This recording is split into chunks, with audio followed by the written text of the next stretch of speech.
खुलुमबाय आं दिनै JSP Advice 365 चेनेलनि जे नोंथांमोननिसिम आरो फिन मोनसे लेटेस्ट भिडिअ लानानै फैदों। बे भिडिअ आङो स्पेशली सासे सती थामहिनबा सासे मोजां नखर आइजोआ माब्रै नखरनि थाखा फैसाखौ सिरिबाङै मोजाङै सामलायनानै माब्रै नखरखौ मोजां रोखोमै सामलायलांनो हायो बेनि सायाव बेस खालामनानै आं सावरायनो नाजानाय जादों। स्पेशली सासे आइजोआ थामहिनबा सासे नखर आइजोआ जुदि खोब सोलो बुद्धि थायोब्ला बिनि आखायाव थाखा फैसानि जेबो आंखाल जाया। मानोना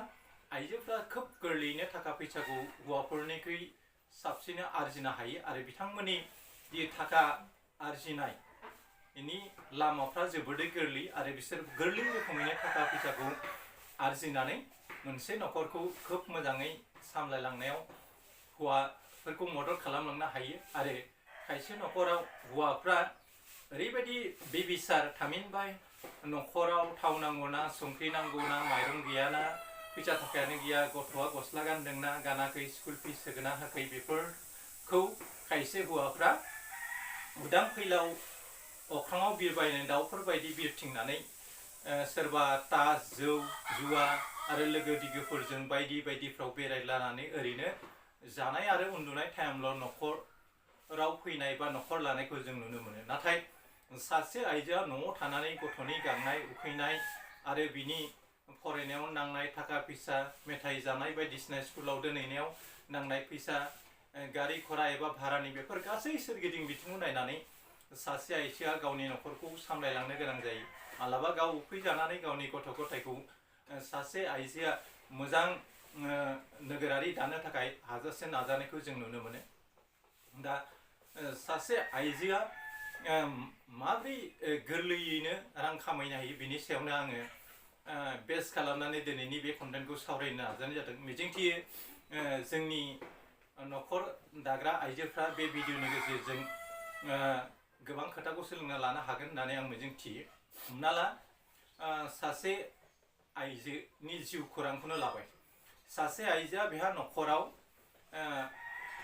नांनायसेबां थाखा फैसा गैया, थामहिनबा बेनि फिसाया हाजिरा खामला मुजिरा मावनानै बोथिनै ओंखामखौ जायो। दा जायोब्ला बिथांमोननि नखराव एफाबांनि थाखा फैसाखौ बुथुमनो हानाया गोब्राब जायो। दा अब्ला बे आइजोआ सोलो बुद्धि गोनांबा फिसायनि थाखा फैसाखौल' बेस खालामाबासिनो लामा नायाबासिनो बियो गाव गोसो जायोब्ला गाव हारसिङैनो गोबां लामा लानो हायो। जेरैहाय खरलबसे हायाव दुन्दिया, मैगं थाइगं हासार होनानै दैलि मार्केटफ्राव लाफा, मैद्रु, मुला, दुन्दिया बायदिसिना फाननानैबो बियो गावनि नखरारि खरसाखौ सम सम दिहुननो हायो। आरो गुबुन फारसेथिं न'नि बबेबा खनाथिं फारौ जरासे जरानै एबा दाउ मासे मानै माथाम बेफोरबादि आदि लालांनानैबो बेफोर दाउफोरखौ फेहेरनानै मोनसे समाव बे दाउफोरनिफ्राय जानाय फिसानिफ्राय मास मोनसे मोननै मोनथाम बिदि फिसिनानै दाउला बा जोलै फेहेरनो थाखाय दाउजोफोर लानो हायो। बेबायदिनो मालायनि जोहैबो नोङो मोसौ आरिखौबो आदि लानानै नों खामायनो हायो आरो बोसोरनैजों नों मोसौ मासे थालाङो आरो बे मोसौ मासेनि गाइखेरखौ दैलि मार्केटफ्राव फाननानै नखरनि नांनाय संख्रि बानलुनि खरसाया फैयो। बेबायदिनो मैगं थाइगंनि एसे, मोसौनि गाइखेर फाननायनि फैसा एसे आरो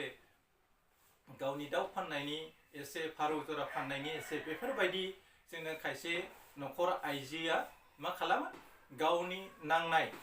बेसिक निडफोरखौ बेफोरजोंनो गावनि गाननाय जोमनायजों लोगोसे गथ' गथायखौ सामलायनो थाखाय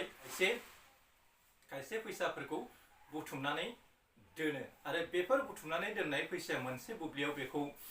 गिदिर थांखि लानायाव मदद खालामो। आरो ओरैबायदि आइजो दं खायसे नखराव मा माइरं दैरङा थोब्ले माब्ले जायो। नाथाय बे आइजोआ हमना ला साब्रै दङ, बिस्रा बिसि फिसाय आरो फिसाजो फिसाला सानै गासै साब्रै फोलेरनि नखर। बे साब्रै फोलेरनि नखराव हमना ला खथाब्रै जानो थाखाय माइरं नांगौ एबा सानसेयाव खथा मोनदाइन माइरं नांगौ। अब्ला बे खथा मोनदाइन माइरंखौ बेलासिनि जानाय मोनानि जानाय बेफोरखौ मा खालामो हमना ला दैलि बे खथाब्रै लानायनिफ्राय खथासे आरो मोनानि खथाब्रै लानायनिफ्राय खथासे माइरंखौ बियो बबेबा मोनसे दैहुआव एबा आइजेंआव दोनस्लायनानै बे बोथिनै ओंखामखौ संनो हायो अब्ला मा बे आइजोआ खथानै माइरंखौ गावनि संजोबनायनिफ्राय रैखाथि खालामना दोनबाय अब्ला मालाबा समाव बे माइरं दैरं फिसाया बायस्लाबनो हायोब्ला न'खरा मोनस्लाबो बे खथानै दोनबाय थानाय माइरंजोंनो बिनि न'खरा मास मोनसेयाव बेसे सालायनो हागोन नोंथाङा सानना नायदो मास मोनसेयाव सानसेयाव जुदि खथानै माइरं दोनोब्ला 30जों 2खौ सानजाबना होयोब्ला अब्ला बियो बे माइरंजोंनो आरो फिन खावसे दानखौनो सोलिनो हानाय बेफोरबादि जाहैगोन दा बेफोरबायदिनो खायसे फर्मुला दं आरो खायसे आइजोफ्रा ओरैबायदि खालामो सानफ्रोमबो फिसायनि लंपेन्ट गस्लाफोरखौ सुनानै होबाय थायो मालाबा फिसायनि पकेटाव 10 रां बेलेन्स थालांगोन मालाबा फिसायनि पकेटाव मालाबा 30 40 50 मालाबा फिसाया गोबां थाखा फैसा बुरजा लानानै बिसिनो दोननो होगोन आरो खायसेया बिसिनो दोननो होआब्लाबो माबा मोनसे खारनाव फिसायनिफ्राय एफा रां बिनानै जमा खालामनो मोनसे बुब्लियाव बेफोर रांजोंनो गावनि ग्रुपआव होनाय रां थाखा फैसा आरो बेफोरजोंनो मैगं थाइगं बायदिसिनाफोर बायसनायाव बाहायो आरो खायसेया सानफ्रोमबो गाव आरजिनाय खावसे बाहागोखौ न'आवनो सेभिं खालामनानै दिनै थाइसे गाबोन थाइनै थाइथाम थाइब्रै मालाबा 100 मालाबा 200 मालाबा 300 मालाबा 500 बुरजा फैसा मोनोब्ला बेबायदिनो एफा फैसाखौ दोनलांबाय थानानै बोसोराव गोबां थाखा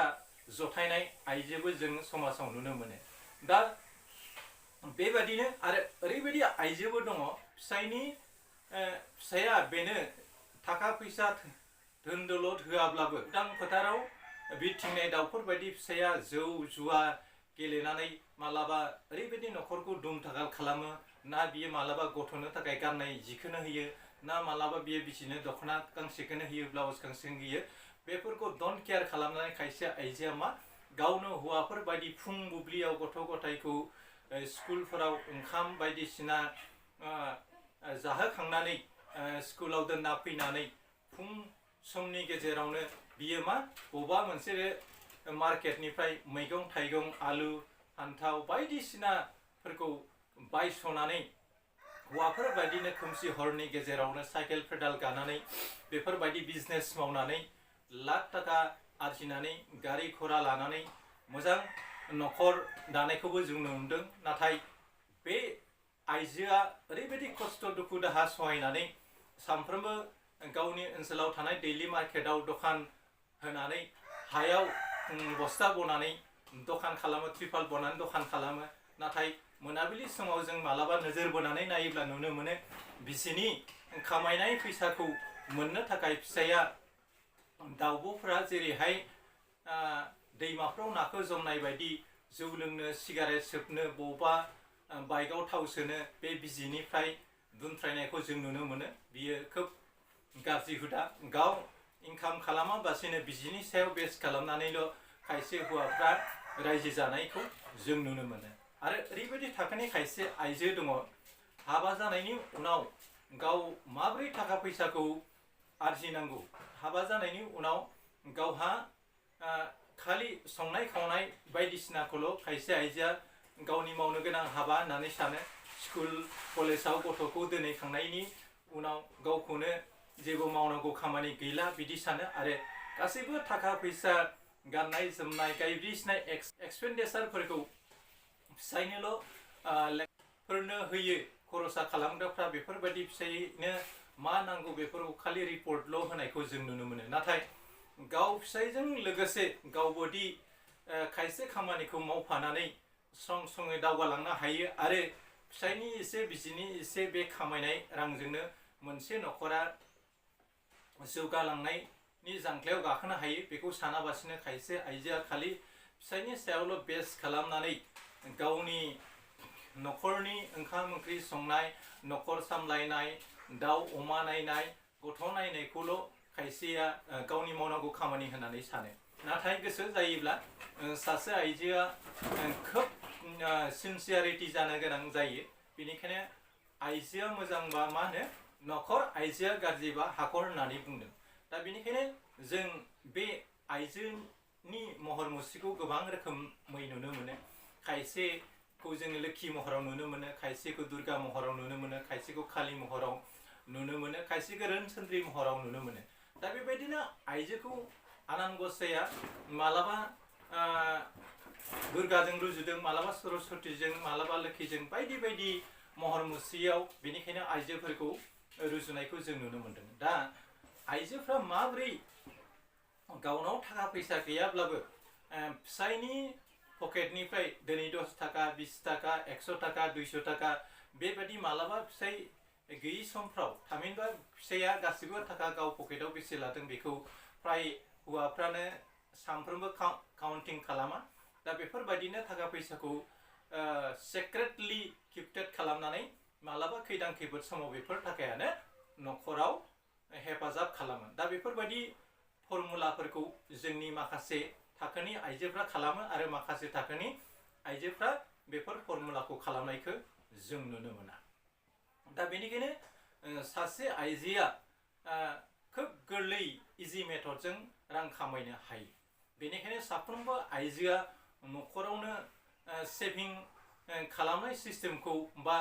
हाइड एन्ड सेक्रेट फर्मुला बाहायनानै न'आवनो गोबां थाखा बोसोराव जथायनानै बेंकफ्राव दोननायफोर बादि दोननानै मोनसे बुब्लियाव बेफोर थाखाजोंनो बे आइजोआ गावनो नांनाय जि जोमजों लोगोसे गथ'नि फरायनाय खरसा आरो बायदि बेफार बानिज्य मावनायावबो बेफोर थाखाखौ बाहायनो हायो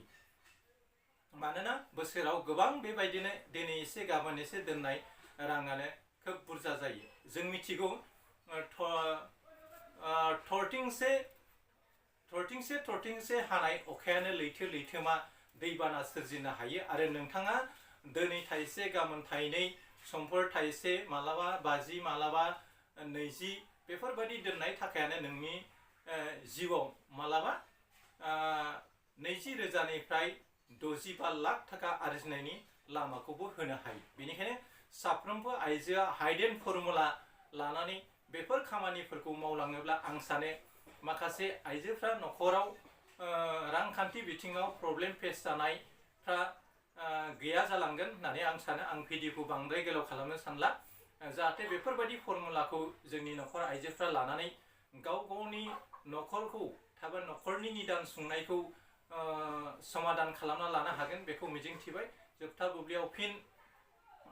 आंनि चेनेलनि नायगिरिफोरनिसिम आंनि गाहाम हामलायनायखौ बावहरनानै दिनैनि कन्टेन्टखौ आं एसेयावनो फोजोबबाय गोजोन्थों खुलुमबाय जै बर' हारिनि जै